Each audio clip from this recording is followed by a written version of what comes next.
শীতের এক সুন্দর সকালে আমি আর শিল্পা বেরিয়ে পড়েছি একটা সুন্দর জায়গায় যাওয়ার জন্য। কোথায় যাচ্ছি শিল্পা? না, সন্দেশ রাত্রেবেলায় ঘুমাতে পারছে না কাশিতে, সেই জন্য ওকে আমরা এখন ডাক্তার দেখাতে নিয়ে যাচ্ছি। পৌঁছে গেছি সন্দেশকে নিতে, আর সন্দেশকে উপর থেকে ছেড়ে দিলেই সন্দেশ নিতে চলে আসবে দৌড়ে। এখানে রয়েছে ওর বাবার একটা পুরনো 100 সিসির দারুণ বাইক।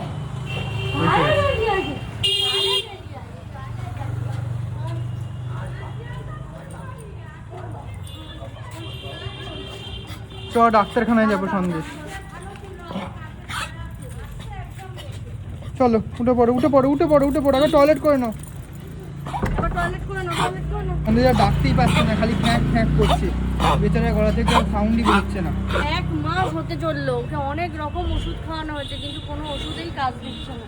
এবার কি হয়েছে, এতদিন আমাদেরও একটু সমস্যার কারণে আর বিষ্ণুদারও একটু সমস্যার কারণে আমরা নিয়ে যেতে পারছিলাম না ডিরেক্টলি, কিন্তু ফোনে ফোনে আমরা ফোনে যা কথা বলে যা ওষুধ দিচ্ছিল সেগুলো করছিলাম, কিন্তু এখন আর বাধ্য হয়ে আমরা নিয়ে যাচ্ছি।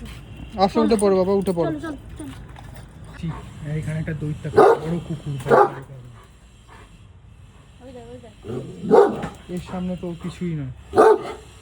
আমার একটা মাথা ওর গালের মধ্যে ঢুকে যাবে, এত বড় ওর গালটা, মাথাটা। এই গো গো রকি, নাম তো রকি।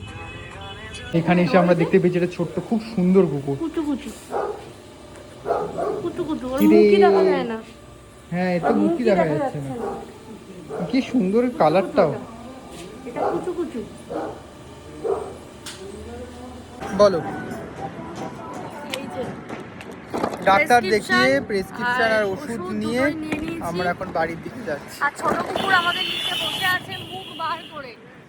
চলো বাড়ির দিকে যাওয়া যাক, তারপর দেখছি গিলাবো ওষুধ। আমাদের ফোনের স্ট্যান্ডটা কিন্তু খুব সুন্দর হয়েছে। আমরা এবার প্রত্যেকটা জায়গায় ফোনে এরকম স্ট্যান্ডের মধ্যে এরকম ভাবে রাখবো, মোবাইলটা রেখে আর যাব।